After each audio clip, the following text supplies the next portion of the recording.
Hey guys, good afternoon. कैसे हो सब लोग। तो आज हम लोग चालू करने वाले हैं एनबीएफसी सीरीज। ठीक है, आई गेस कल आपने देखा कि like I cover 12 housing finance companies. तो आज हम क्या करने वाले हैं, जो दूसरी एनबीएफसी कंपनीज है, जो से यूनिवर्सल एनबीएफसीज है, लाइक बजाज फाइनेंस, चोला फाइनेंस, जिनका बहुत सारे डिविजन्स है, या फिर आप देखोगे कि लाइक जो एकदम कॉन्सेंट्रेटेड एनबीएफसीज होते हैं कि लाइक कुछ गोल्ड फाइनेंसिंग एनबीएफसीज है, माइक्रो फाइनेंस लिंक्ड एनबीएफसीज है, वो सब हम कवर करने वाले हैं ये एनबीएफसी सीरीज में। ठीक है, now again as you understand right कि इस एनबीएफसी सीरीज में भी I am covering around 20 odd companies. तो 20 कंपनी है, एक दिन में तो नहीं होगा। So what I will do is के लाइक हर वीडियो में मैं 3-3, 4-4 कंपनीज करके मैं कवर करूंगा, ताकि वीडियो का लेंथ भी बहुत बड़ा ना हो, राइट। और दूसरे साइड में क्या हो कि लाइक, और लेकिन also on the same time ऐसा भी ना हो कि लाइक कोई कंपनी को मैं ऊपर से ऐसे बोल बोल के छोड़ दिया। तो डेप्थ में तो जाना ही पड़ेगा इन टर्म्स ऑफ से उनका रिजल्ट कैसे हुआ FY24 में, Q4 के क्वार्टर में, फिर उनके मैनेजमेंट ने कौन कॉल में क्या बताया, गाइडेंस क्या हुआ, आरओई किस दिशा में जा रहे हैं, and of course all the parameters, right, जो फाइनेंशियल पैरामीटर्स हम ट्रैक करते हैं ना। जब ये फाइनेंशियल पैरामीटर्स का ट्रैकिंग का बात आता है ना, मैं चाहता हूं कि आप लोग एक पेन एंड पेपर लेके बैठो जब आप मेरे वीडियोस देख रहे हो। इससे क्या होता है, सोचो मैं अगर कोई एनबीएफसी कंपनी के बारे में बात करता हूं, मैं जो जो भी पर्टिकुलर टॉपिक पे बात करूंगा, let's say for example financial parameters का ही अब सोचो, अगर मैं निम्स का बात किया, आरओई, लेवरेज, फिर उसके बाद मैंने बात किया आपका ईपीएस, फिर उसके बाद मैंने बात किया गाइडेंस। अब इन सारे टर्म्स को ना कॉपी में लिखो। इससे क्या होता है कि आगे जाके मैं चाहता हूं कि ये काम आप खुद से करो, right. When you open an investor presentation और when you open an annual report, right, आपको पता होनी चाहिए कि देखनी क्या है, राइट। बिकॉज अगर आप if you look at it, right, मतलब एक एनुअल रिपोर्ट 400 पेज का होता है and there are millions of pages of investor PPT, con call transcripts and all that. लेकिन आप अगर मेरे वीडियो को देखने के साथ साथ एक पेन पेपर लेके बैठ के एक जॉट डाउन करते हो, तो वो एक मेंटल फ्रेमवर्क और या फिर एक चेकलिस्ट की तरह काम आता है। ठीक है, तो इससे क्या होगा, गोइंग फॉरवर्ड यू नो कि अगर आप कोई भी एनबीएफसी कंपनी का आपके सामने कोई सामने लाता है, कोई दोस्त लाता है या कुछ भी कोई भी लाता है, तो आप उनको ये सारे सवाल पूछ सकते हो कि भाई बता दे आरओई किस दिशा में जा रहा है, गाइडेंस क्या है, सो ऑन एंड सो फोर्थ। ठीक है, सो ऑन दैट नोट हम चालू करने वाले हैं। तो इस वीडियो में आई think I cover three companies. I think इनका नाम तो ऑलरेडी वो हेडलाइन में मैंने देके ही रखा है। तो चलिए एक एक करके कवर करते हैं। ठीक है, तो पहला जो कंपनी है उसका नाम है एसबीएफसी फाइनेंस। ठीक है, तो एसबीएफसी फाइनेंस 5-6 साल पुरानी कंपनी है और ये एक एमएसएमई लेंडर है। एमएसएमई लेंडर मतलब क्या है, एमएसएमई मतलब है आप हमारे देश में अगर आप टायर 2, 3, 4, 5 सिटीज में जाओगे तो वहां पे आप देखोगे सेल्फ एम्प्लॉयड कैटेगरी में लाखों लोग काम करते हैं। ठीक है, और इंडिया में if I give you a data, India में 6 करोड़ के ऊपर एमएसएमई रजिस्टर्ड है। 6 करोड़ एमएसएमई, और एक एक एमएसएमई मतलब छोटे छोटे कंपनीज। अब एमएसएमई मतलब बहुत कुछ हो सकता है, राइट। और एमएसएमई में भी बहुत सारे कैटेगरीज होता है। सोचो कि आपका एक किराने का दुकान हो, तो उसको भी अगर आप कोई फाइनेंशियल उसको लेंड कर रहे हैं तो वो एमएसएमई लेंडर बना उसका। या फिर आपका कोई अगर कैटल ट्रेडिंग का कोई धंधा हो, या फिर आप लेट से एक छोटा सा एक मैन्युफैक्चरिंग एक लेट से कोई पार्ट्स बेचते हो, राइट, तो फिर उस पार्ट्स बेचने के लिए आपको फैक्ट्री वगैरह खोलना पड़ेगा। छोटी छोटी लेट से आपके पास 2-4 फैक्ट्रीज है, तो वो भी एमएसएमई में होता है। डेयरी फार्मिंग भी आती है। So the point I am trying to say इसके लिए ऐसे अगर आप शहरों के बाहर जाके देखोगे ना, एमएसएमईज भरे पड़े हैं हमारे देश में। तो हमारे ये जो जीडीपी का जो ग्रोथ है ना, हमारे जीडीपी का ग्रोथ जनरली शहरों के ये जो कॉर्पोरेट में काम करने वाले लोग उसमें उतना कंट्रीब्यूट नहीं करते हैं जितना एमएसएमईज करते हैं। हमारे देश में 50, 60, 70% का एक्सपोर्ट भी एमएसएमईज के वजह से ही होता है। ठीक है, और ये सबसे बड़ा एम्प्लॉयमेंट जनरेटर है। सो आज आप देखोगे कि हमारे देश में पॉलिसी के एंगल से देखो या कोई भी एंगल से आप देखोगे, एमएसएमई में बहुत तगड़ा फोकस है। और तो इसीलिए एमएसएमई लेंडर्स पे आपको ज्यादा फोकस करना पड़ेगा, है ना। बिकॉज जितने आप अच्छे अच्छे एमएसएमईज को पैसा लेंड करोगे, वो एमएसएमईज जितना ज्यादा ग्रो करेगा तो the lender also grows with that MSME business, है ना। तो ऐसे आप देखो, तो पहला जो कंपनी है एसबीएफसी फाइनेंस करके, वो एक एमएसएमई लेंडर है। उनका सबसे पहला पॉइंट है कि लाइक थोड़ा सा उनका कोई भी बिजनेस के बारे में पहले हम उसका लोन बुक का ब्रेकअप जानेंगे। ठीक है, कि कहां कहां पे वो पैसा देते हैं। सी यही आपको नोट डाउन करनी है। ठीक है, कि कोई भी फाइनेंशियल आता है तो सबसे पहले जानना है कि भाई तुम कहां लेंड कर रहे हो। ठीक है, और उससे आपको पता चलेगा कि लाइक आप किस तरीके के धंधा करते हो। ठीक है, तो यहां पे क्या है, इनका 2 तरीके का इनका लोन बुक को 2 हिस्से में डिवाइड करो। ठीक है, 85% इनका सिक्योर्ड एमएसएमई बुक है। मतलब क्या, ये जो दुकानदारों को जो लेंड करते हैं तो ये एसएमई एमएसएमई लेंडर बना। लेकिन सिक्योर्ड एमएसएमई का क्या मतलब है कि जो जहां पे से अगर मैंने किसी को अगर पैसा दिया तो वो जिस रेसिडेंशियल प्रॉपर्टी में अपने फैमिली के साथ रहता है वो एज अ कोलैटरल रहता है एसबीएफसी के साथ, तो इसको बोलते हैं सिक्योर्ड एमएसएमई लेंडर। तो this is 85% of their book. और remaining part of the book उनका है वो एक गोल्ड लेंडिंग एक बुक है, ठीक है, वो भी इसी कैटेगरी कस्टमर्स को वो केटर करता है। तो ये बनता है। तो अभी आपको समझ में आ गया कि एसबीएफसी फाइनेंस का बिजनेस मॉडल क्या है। और जैसे मैंने आपको बताया 5-6 साल पुरानी ये बिजनेस है, तो एकदम मतलब आप बोल सकते हो एक नया मतलब एक न्यू एज फाइनेंशियल्स है। दूसरे साइड में हम देखेंगे कि इसका रिजल्ट कैसे आया, ठीक है। तो जब हम कोई रिजल्ट का बात करते हैं सबसे पहले हम देखते हैं कि लोन बुक का ग्रोथ क्या हुआ, ठीक है। तो इनका लोन बुक का growth is 40% YOY FY24 over FY23, right. तो मैनेजमेंट का एक गाइडेंस था, मैनेजमेंट का गाइडेंस यही था कि हम अपने लोन बुक को 5 to 7% her quarter on quarter बढ़ाएंगे, ठीक है। मतलब उन्होंने ये बता के रखा था at the beginning of the last fiscal कि हम मोटा मोटी 5 to 7% QOQ मतलब साल के एंड में जाके 25-30% से ग्रो करेंगे। लेकिन इनका रिजल्ट कितना आया कि गाइडेंस के से भी ऊपर अपना लोन बुक को ग्रो किया। सो 30% का गाइडेंस था और 40% का लोन बुक ग्रो किया। So you under promise and over deliver, which is always a great thing for the investors of the business. So ये हो गई पहले वाला पॉइंट। और उन्होंने कॉन कॉल में यही बताया कि गोइंग फॉरवर्ड हम यही मतलब लोन बुक को 5 to 7% से ग्रो करेंगे अगले 2 फिस्कल तक। मतलब अगले 7-8 क्वार्टर आप पकड़ लो, हर क्वार्टर ऑन क्वार्टर ये लोग 5 to 7% से आराम से अपने लोन बुक को ग्रो कर पाएगा, राइट। सो देखिए, अगर आप आपका गाइडेंस को मेंटेन करते हो, राइट, और आप बोलते हो कि लेके आप 20, 30, 40% से ग्रो इजीली कर पाओगे, इसका मतलब क्या है कि बिजनेस एक अच्छी जगह में है, ठीक है। तो ये हो गई बात। दूसरा चीज ये है कि ये कंपनी का ROE का number is 11%, return on equity, ठीक है। तो ऑफकोर्स कोई भी कंपनी अगर IPO करता है तो उसमें क्या होता है, उसका इक्विटी बेस बढ़ जाती है, तो उनका रिटर्न ऑन इक्विटी का नंबर सबड्यूड लग रहा है। लेकिन मैनेजमेंट ने ये बोला है कि उनका जो ROE का नंबर अभी 11% है वो कुछ 15% के आसपास हो जाएगा अगले 4-6 क्वार्टर के बाद, ठीक है। इसका क्या मतलब, इसका मतलब ये है, अब देखिए मैं बार बार लोन बुक के ग्रोथ के साथ ROE का ये ट्रैजेक्टरी को क्यों कनेक्ट करता हूं, बिकॉज मुझे चाहिए कंपनी में profitable growth. Understand the concept here. मैं तो फिर कम रेट पे किसी को भी पैसा दे सकता हूं, है ना। तो मेरा तो लोन बुक का ग्रोथ कुछ भी दिखा सकता हूं, लेकिन अगर मैं प्रॉफिटेबली पैसा नहीं दे रहा हूं और अगर मुझे पैसा वापस नहीं मिल रहा है, मतलब मेरे अगर एसेट क्वालिटी खराब है, तब क्या फायदा वो पैसा देके। Got it. तो लोन बुक का ग्रोथ देखना इज वेरी क्रिटिकल, लेकिन उसके साथ हमें एसेट क्वालिटी और ROE दोनों को एक साथ देखना पड़ेगा। मतलब ये 3 चीज को एक साथ देखना पड़ेगा, तब जाके आपको सेंस आएगा। क्योंकि अगर किसी का ROE का नंबर इज गोइंग अप, अगर किसी का मार्जिन्स आर प्रोटेक्टेड और उसके साथ लोन बुक ग्रो कर रहा है at a very fast pace, मतलब क्या, ये कंपनी ग्रो कर रहा है और प्रॉफिटेबली ग्रो कर रहा है। Got it. और ROE का नंबर बढ़ने का एक और इंडिकेशन होता है कि आपका एसेट क्वालिटी ठीक ही है। I have never seen a financial जिसका ROE का number is going up in the asset quality is deteriorating. ऐसा होता नहीं है। सो बेसिकली क्या मैं बोलने का कोशिश कर रहा हूं यहां पे कि SBFC का ROE का नंबर 11% है और वो आगे जाके 15 होगा, यही मैनेजमेंट ने बोला। और लोन बुक 5 to 7% से हर क्वार्टर ऑन क्वार्टर बढ़ता जाएगा। मतलब आप वो 25 to 30% का एक गाइडेंस लेके चलो, राइट, इन FY25।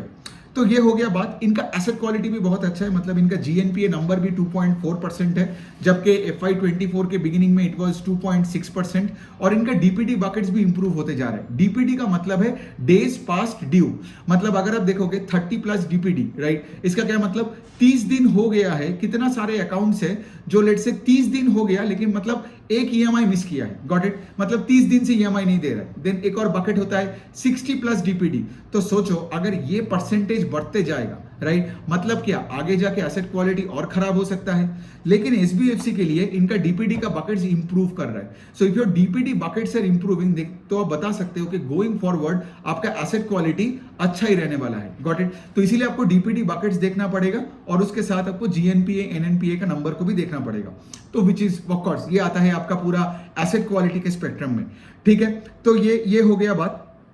अब ये कंपनी कुछ 16 स्टेट्स में है और 2 यूनियन टेरिटरीज में है। इंडिया में आपको पता है कि लाइक 30 और नंबर ऑफ स्टेट्स है, so they have immense scope to penetrate into their existing geographies as well as move on to newer geographies. ठीक है, तो मैनेजमेंट का क्या कहना है यही कि लाइक हमारे ग्रोथ का स्कोप बहुत है। ठीक है, मतलब यहां पे देखिए, अगर आप अच्छा कर रहे हो एज अ फाइनेंशियल तो आपको इक्विटी रेस करने में प्रॉब्लम नहीं होगा, पहला पॉइंट। दूसरा पॉइंट, आपको ग्रो करने में, नया ज्योग्राफीज में जाने के लिए आपको प्रॉब्लम नहीं होगा, बिकॉज हमारे देश में लाखों करोड़ों एमएसएमई बिजनेस है। जैसे मैंने बताया 6 करोड़ एमएसएमई बिजनेसेस है, and I think the MSME businesses are employing over 60-70 crore of the population. मतलब आप समझ रहे हो कि स्कोप कितना है। कुछ लोग आगे मुझे बोलता है कि लाइक अगर बजाज फाइनेंस बढ़ गया तो इसका क्या होगा। पॉइंट है कि लाइक हमारे देश इतना बड़ा है ना कि 100 बजाज फाइनेंस, 100 जियो फाइनेंशियल्स मिलकर पैसा बना सकता है। ठीक है, तो इसका मतलब ये नहीं कि कोई कंपनी आ गया, इसका मतलब ये नहीं कि लाइक बाकी सब कंपनी बंद हो जाएगा, राइट। मतलब कोई इतना बड़ा भी कंपनी नहीं आया है कि 60 करोड़ लोगों को वो केटर करेगा अकेला, ऐसा हो ही नहीं सकता है। ठीक है, तो इसीलिए क्या है कि लाइक सबका अलग अलग ज्योग्राफीज में जाएगा, सबका अलग अलग लोन देने का तरीका है, सबका रिस्क मैट्रिक्स अलग है, एंड ऑफ कोर्स सब पैसे बनाएगा एज लॉन्ग एज, जैसे मैंने बताया, वो प्रॉफिटेबली ग्रो करे और अपने आरओई नंबर को इंप्रूव करे, राइट। तो ये हो गया आपका एसबीएफसी का। एसबीएफसी का तो बाकी तो कुछ नहीं, मुझे कॉन कॉल में और भी सब जो भी चीजें था, कुछ नेगेटिव तो है नहीं, तो सब कुछ ठीक ही है एसबीएफसी का। अब देखते हैं Q1 FY25 में क्या होता है। ये कंपनी को आप अच्छे से देखना, बिकॉज मेरे लिए this is one of the best MSME lenders in this country. ठीक है, और भी एमएसएमई लेंडर्स हम कवर करने वाले हैं 2 और, ठीक है, लेकिन SBFC is one of the best MSME lenders और मुझे कंपनी पसंद है। दूसरा जो कंपनी का हम बात करेंगे वो उसका नाम है पूनावाला फिनकॉर्प। ठीक है, अब देखिए पूनावाला फिनकॉर्प क्या है। पूनावाला फिनकॉर्प का बिजनेस मॉडल थोड़ा सा डिफरेंट है। ठीक है, पूनावाला फिनकॉर्प भी बाय द वे एक एमएसएमई लेंडर है। ठीक है, लेकिन पूनावाला फिनकॉर्प का जो कस्टमर बेस है वो टायर 3, 4, 5 सिटीज और गांव वालों को वो लेंड नहीं करते हैं।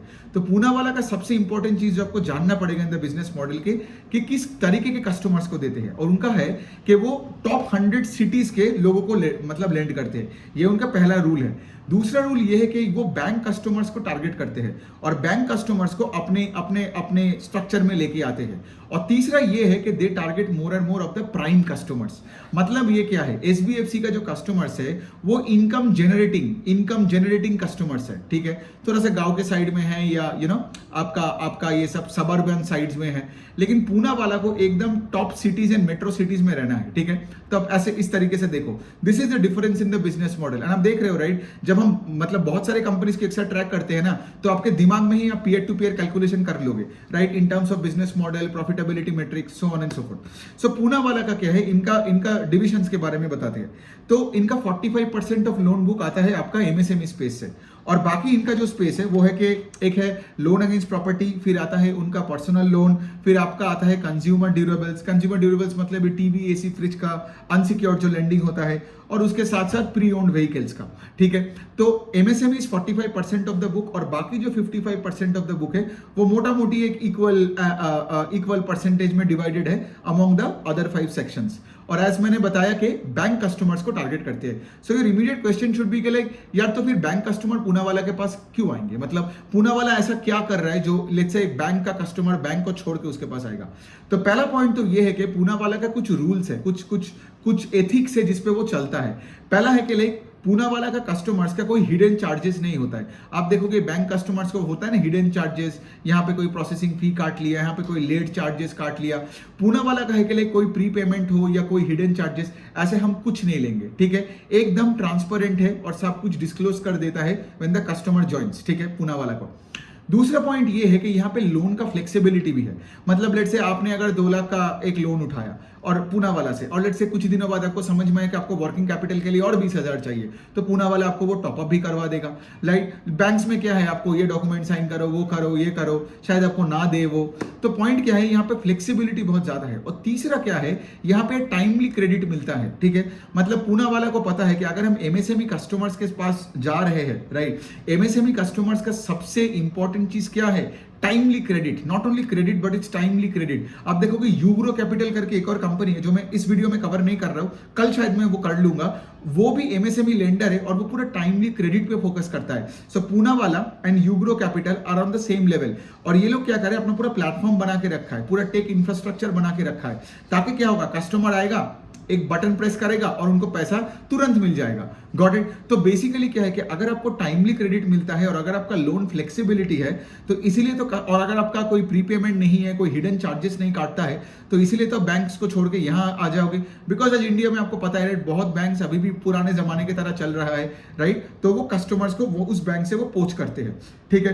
तो ये हो गया इनका बिजनेस मॉडल। अब थोड़ा इनका रिजल्ट जान लेते हैं। तो इनका लोन बुक का growth is 54% YOY, this is amazing right. और पूनावाला का जो लोन बुक है, वो लोन बुक का साइज भी है अराउंड 25-26,000 करोड़ का। तो 25,000 करोड़ के बुक पे 55% से ग्रो करना it's actually a big deal. और दूसरे साइड में एक मैंने क्या बोला, आपको 2-3 चीजें देखना पड़ेगा। लोन बुक का ग्रोथ देखना है, फिर देखना है कि क्या वो प्रॉफिटेबली ग्रो कर रहे हैं कि नहीं लोन बुक को, क्या वो मार्जिन्स प्रोटेक्ट कर रहा है कि नहीं, और तीसरा साइड हमें देखना है कि लाइक एसेट क्वालिटी ठीक है कि नहीं। और यहां पे मैं बोल सकता हूं तीनों चीजें में एकदम ग्रीन टिक है फॉर पूनावाला। तो लोन बुक ग्रू 54% YOY इन FY24। इनका जो नेट इंटरेस्ट मार्जिन है वो एक्सपैंड किया है, ठीक है। मतलब क्या, आपका बुक 54% से ग्रो कर रहा है और आपका ऑपरेटिंग प्रॉफिट मार्जिन बढ़ गया है। तो इनका निम जो है अभी 11% है, लास्ट ईयर वाज 10%। तो अगर आपका निम एक्सपेंशन हो रहा है, लोन बुक 54% से ग्रो कर रहा है, मतलब आपका यहाँ पे प्रॉफिट्स पे बहुत तगड़ा एक इफेक्ट आया, और वही उनका हुआ। If you look at the profit after tax, that number grew 83% on a YOY basis. इसको हम ऑपरेटिंग लेवरेज भी बोल सकते हैं। और इनका एसेट क्वालिटी अगर आप देखोगे तो GNPA number is only 1%, which is amazing right. किसी का GNPA अगर 1% है तो उस पर तो और कोई कमेंट करना ही नहीं है, which is great. So the point I am trying to say इसके लाइक अभी पूनावाला का जो ROE का नंबर है वो कुछ 10-11% के आसपास है। और आगे जाके if your NIMs keep expanding and if your asset quality is in control and you grow the loan book at a fast pace. By the way, loan book का ग्रोथ का गाइडेंस क्या है पूनावाला का? 35-40%, ठीक है। SBFC का जैसे मैंने बोला 25-30% का है एनुअलाइज्ड राइट, जो उसने ओवर डिलीवर किया इन FY24। पूनावाला का गाइडेंस ही है 35-40%। और उनका कॉन कॉल में मैनेजमेंट का सुन के तो एकदम ही लगा कि बहुत ही कॉन्फिडेंट है। ऐसा कोई सिचुएशन देख नहीं रहे मैक्रो से, मतलब मैक्रो इकोनॉमी में, कि ताकि उनका लोन बुक का पेस का ग्रोथ घट सकता है या एसेट क्वालिटी खराब हो सकती है, ऐसा कुछ नहीं लगा कॉन कॉल में, ठीक है।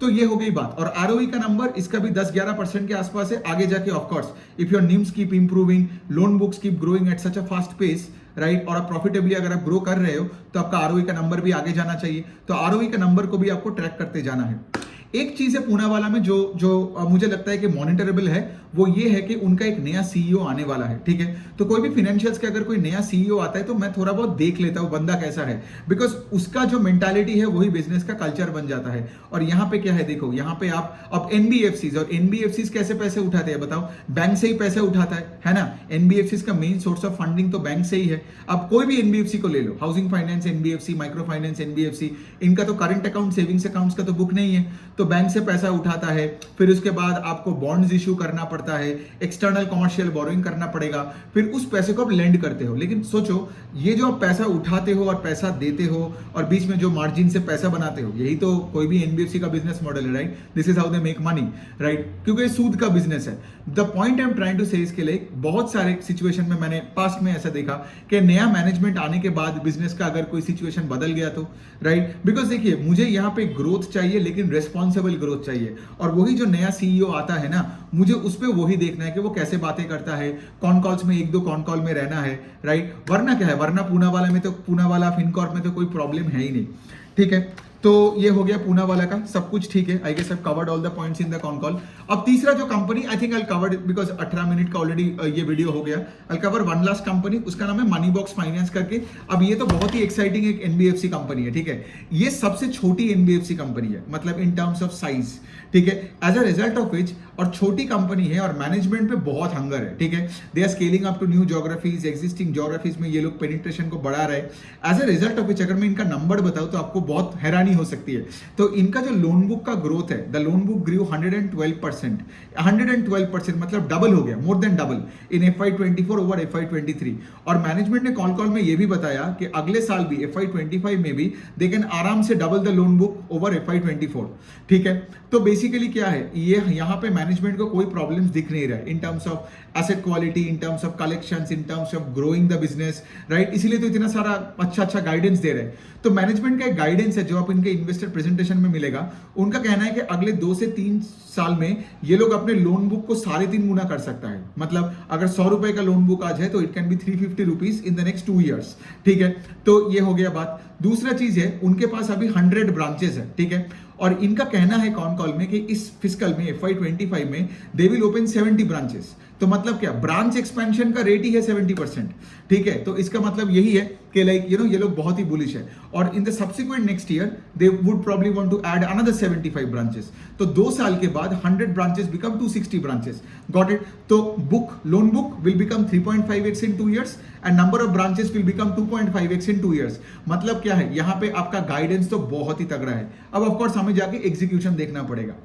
एक चीज ऑब्जर्व करो आप, ठीक है, पूना वाले में मैंने ब्रांचेस के बारे में बात नहीं किया, लेकिन इसमें मैंने ब्रांचेस के बारे में बात किया। क्यों? आप समझो, लॉजिकली समझो। मैंने क्या बोला कि पूना वाला किस तरीके के कस्टमर को टारगेट करता है? टॉप 100 सिटीज, शहरों के लोगों को टारगेट करता है, टायर 1 या मेट्रोपॉलिटन सिटीज में।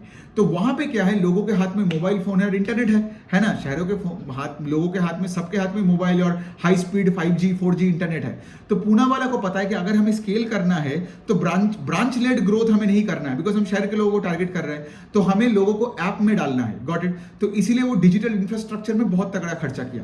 लेकिन when you look eight businesses like SBFC and money box, ये शहरों के लोगों के पास है ही नहीं। ये लोग वही टायर 3 4 5 6 सिटीज के लोगों को MSME लेंडर है ये। ठीक है, तो मतलब क्या, यहां पे टायर 3 से टायर 6 के सिटीज में लोगों को में वो डिजिटल से भी कस्टमर्स उतना है नहीं। तो इसीलिए अभी भी आप देखोगे SBFC हो या मनी बॉक्स हो, यहां पे जो ग्रोथ आएगा वो आएगा ब्रांच लेड ग्रोथ। जबकि पूना वाला का जो ग्रोथ है वो है आपका टेक लेड ग्रोथ। पूना वाला दूसरा कंपनी है यूग्रो कैपिटल। आप देखोगे बजाज फाइनेंस भी अभी वही कर रहा है, उन्होंने अपना पूरा सुपर ऐप बना लिया। राइट? सो बेसिकली क्या, ऑफ कोर्स गांव के लोग भी धीरे धीरे करके टेक में आ रहा है। राइट? और टेक होगा तो कितना सही है ना, आपका रिस्क मैनेजमेंट का काम होगा, सोर्सिंग का काम, कलेक्शन का काम, मैनेजमेंट का काम, पूरा चीज हो जाता है यहाँ पे। राइट? तो यहाँ पे क्या है, फिर आप पूरा एकदम सिस्टम को मैनेज कर पाओगे, आपका कौन सा RM कहाँ पे क्या ड्यूटी कर रहा है, आप एक जगह बैठ के देख सकते हो। तो ये कंपनीज भी कर रहे हैं, लेकिन द पॉइंट इसके लाइक जो पूना वाला को समझ में आ गया कि लाइक देखो, शहरों में सबके हाथ में फोन है। राइट? जो आप देख रहे हो कि मतलब धीरे धीरे करके, हाउ डू आई से this, it's like if you have a tech led acquisition, so you can grow at a faster pace than a branch led acquisition. Correct? Because आज आप देखोगे कि एक ब्रांच में सोचो ना, नया जगह में आपको एक लीज पे लैंड लेना पड़ेगा, फिर इंटीरियर का काम करना पड़ेगा, फिर वहां पे लोगों को हायर करना पड़ेगा। Right? So branch led expansion का पेस विल बी स्लो, और उसके साइड खर्चा भी ज्यादा होता है। सबका cost to income will be high, opex to AUM, ये जो 2 रेशियो लोग एनालिस्ट लोग देखते रहते हैं when they are analysing a financial, right, ये दोनों number will be high. But having said that, अगर आप कोई भी फाइनेंशियल का देखोगे, जैसे IDFC first bank branch led expansion भी कर रहा है, टेक लेड एक्सपेंशन भी कर रहा है। ठीक है, लेकिन यहां पे पूना वाला is completely tech led expansion, जबकि ये जो बाकी 2 कंपनी है SBFC और मनी बॉक्स, ये दोनों है आपका branch led purely. Why? Because ये लोग वो नीचे का स्ट्रेटा ऑफ द सोसाइटी के लोगों को केटर करती है। ठीक है, ये हो गया, ये हो गई बात। अब थोड़ा सा और बात करते हैं इनका ग्रोथ के एंगल से। तो इस साल के एंड में इनके पास 8 स्टेट्स थे। तो कॉन कॉल में मैनेजमेंट बोला कि अगले साल में we will enter into 3 new states, और इवन लास्ट फिस्कल में भी ये लोग बिहार और गुजरात में जस्ट घुसे थे। तो सोचो पिछले 2 साल में they will be entering into 5 states. Bihar Gujarat तो ऑलरेडी हो गया है, और अभी भी इस साल में they are entering into 3 new states. मतलब 2 साल पहले, मतलब 2 साल भी नहीं, 1 साल पहले इनके पास 5 स्टेट्स में, मैं मनी बॉक्स का बाय द वे बात कर रहा हूं, 5 स्टेट्स में था। लेकिन अभी 1 साल के बाद फ्रॉम टुडे ये लोग होंगे 11 स्टेट्स में। So they are even doubling, almost doubling the number of states that they are in. And of course जो स्टेट में नया जय हो, तो वहां पे भी तो आपको पेनिट्रेशन करने के लिए आपके पास सालों पे साल आपके पास मौका है ना। So now you understand how many box can say that they can grow the AUM 3.5x in 2 years and grow the number of branches. और ये जो नया शहरों में जाएंगे, ये ब्रांच खोल के एक्सपेंड करेगा नए शहरों में। So that's the point here. Okay, so ये सारे पॉइंट्स तो मैंने कवर किया। इनका ROE का नंबर इज 8%, और मैनेजमेंट का कहना है कि अगले 2 साल में with increase in the loan book and with protection of margins, right, इनका ROE का नंबर 15% हो जाएगा। नाउ कैन यू इमेजिन, अगर कोई कंपनी का AUM 100% से ग्रो करता है अगले 1-2 साल, और उसका ROE डबल होता है फ्रॉम 8 to 16%, तो शेयर होल्डर के लिए कितना बेनिफिशियल होने वाला है। बट हम एज एन इन्वेस्टर, हम ये नहीं करेंगे कि किसी का मतलब सिर्फ सपने पे आके बड़ा पैसा डाल दे। हमारा काम है कि एक बिजनेस बिजनेस पे एलोकेट करो और कंपनी का फ्यूचर का जो परफॉर्मेंस होगा उस पे देख के आपका फ्यूचर एलोकेशन वैसा डिसाइड करो, ठीक है। मतलब डायरेक्शन देखो सही है कि नहीं, अगर डायरेक्शन सही है तो और पैसा डालते रहो and grow with the business, because ये सब मनी बॉक्स टाइप का बिजनेस बहुत ही छोटी बिजनेस मॉडल है ना। क्योंकि और देखो यहाँ पे जितना छोटी मॉडल है उतना मैनेजमेंट पे क्वेश्चन मार्क है, उतना कॉर्पोरेट गवर्नेंस पे क्वेश्चन मार्क है, राइट। सो ये सब चीजों भी आपको देखना पड़ेगा, ठीक है। तो ये हो गया बात। इनका एक चीज है जो मैं बोल सकता हूँ, I won't call it a negative, but थोड़ा सा मतलब एक छोटा सा एक ब्लैक स्पॉट मैं बोल सकता हूँ, इनका एसेट क्वालिटी थोड़ा सा खराब हुआ है। The GNPA number was 1.4% in Q3 के बाद, और Q4 जो लास्ट वाला क्वार्टर खत्म हुआ तो इस Q4 में इट इज 1.5%। तो अब देखोगे अरमान फाइनेंशियल्स और मनी बॉक्स का, इन दोनों का थोड़ा थोड़ा करके जीएनपीए नंबर बड़ा है, क्रेडिट कॉस्ट थोड़ा बड़ा है, लेकिन दोनों का मैनेजमेंट ही वही बोलता है कि लाइक ये दोनों हमारे कंट्रोल में है, और 10 बेसिस पॉइंट का जीएनपीए का number is not that a bigger deal, right. लेकिन जो भी हो 100% के ग्रोथ के चक्कर में आपका अगर एसेट क्वालिटी खराब हो गया तो वैसा ग्रोथ हमें नहीं चाहिए। और वैसे भी एसेट क्वालिटी खराब हो जाएगा मतलब क्या, एग्जिस्टिंग पैसा आपको वापस नहीं मिल रहा है तो आप नया पैसा कैसे डिसबर्स करोगे एट दैट पेस, राइट। तो बिजनेस का लोन बुक का ग्रोथ का पेस भी घट जाएगा अगर आपका क्रेडिट कॉस्ट बढ़ता रहा और आपका एसेट क्वालिटी घटता रहा, राइट। तो ऐसे आप सोचो। तो ये हो गई बात इनका क्रेडिट कॉस्ट। मैं अगर मनी बॉक्स का बात करूं तो इट्स एट 1.3%, सो कोई प्रॉब्लम नहीं है क्रेडिट कॉस्ट का। बिजनेस का तो सब कुछ ठीक है। ये जो 3 कंपनी मैंने ट्रैक किया, तीनों कंपनी मुझे बहुत ही पसंद है in terms of growth, profitability as well as आपका एसेट क्वालिटी। आई होप आपने अगर पेन पेपर लेके बैठा तो आपने सारे ये मेट्रिक लिख लिया, राइट। एसेट क्वालिटी में जैसे आपको देखना है जीएनपीए, एनएनपीए, क्रेडिट कॉस्ट, फिर एक और नंबर है आपका प्रोविजन कवरेज रेशियो पीसीआर, वो भी आप देख सकते हो। फिर इसके साथ साथ आपको देखना पड़ेगा कि लाइक स्प्रेड, क्योंकि यहाँ पे भी मैनेजमेंट ने क्या बोला, पूनावाला का मैनेजमेंट हो, एसबीएफसी का हो या मनी बॉक्स का हो, इन लोगों ने क्या बोला कि we will continue growing at a fast pace without compromising on margins, right. Margin मतलब यहाँ पे नेट इंटरेस्ट मार्जिन को आप ट्रैक करो या फिर आप स्प्रेड को ट्रैक कर सकते हो। Spread means yield minus cost of borrowing, simple सी पॉइंट है। और यहाँ पे एक और एडवांटेज है इन कंपनीज का, आपने देखा होगा कि लाइक ये जो राइजिंग कॉस्ट ऑफ बोरोइंग है जिसकी वजह से बैंक्स का सारे प्रॉफिटेबिलिटी मैट्रिक्स में ग्रोथ नहीं आ रहा है, ईपीएस का ग्रोथ नहीं हो रहा है, आरओई का नंबर थोड़ा दब गया है बड़े बड़े बैंक्स का। एनबीएफसीज में राइजिंग इंटरेस्ट रेट उनके आरओई को दबा नहीं पाया या फिर उनके निम्स को कॉन्ट्रैक्ट नहीं कर पाया। क्यों नहीं कर पाया?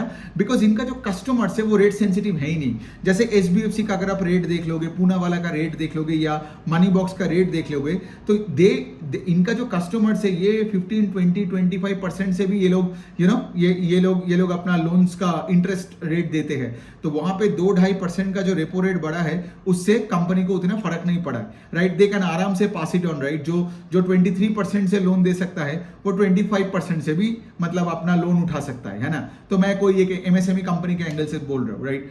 तो ये हो गई बात। और एक बात है मनी बॉक्स का जो अच्छी बात मुझे लगता है कि इनका जो एमएसएमई जैसे एसबीएफसी का जो पूरा एमएसएमई का बुक है वो पूरा सिक्योर्ड है, ठीक है। Secured and backed by the residential property of the person जो लेंड मतलब जो पैसा लिया, जो वो एमएसएमई लोन लिया, राइट। लेकिन यहाँ पे क्या है मनी बॉक्स में, यहाँ देखो यहाँ भी आप पीयर टू पीयर थोड़ा करके देख सकते हो। यहाँ पे क्या है, ये अनसिक्योर्ड एमएसएमई था, ठीक है।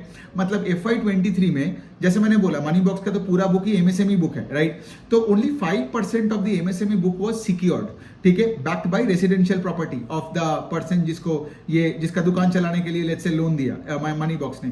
बट मनी बॉक्स अभी क्या कर रहे हैं, वो secured part of the book को बढ़ा रहा है। तो 5% था FY23 के बाद, अभी वो secured part of the book to the total book, right, is approximately around 24%। और मैनेजमेंट का कहना है कि FY25 के बाद द नंबर विल बी 40%। तो मनी बॉक्स भी आप देख रहे हो कि एसबीएफसी के रास्ते में जा रहा है। जैसे एसबीएफसी का पूरे एमएसएमई का जो स्पेस जो लेंडिंग करता है 85% of the book that is completely I would say 99% of that MSME book is secured.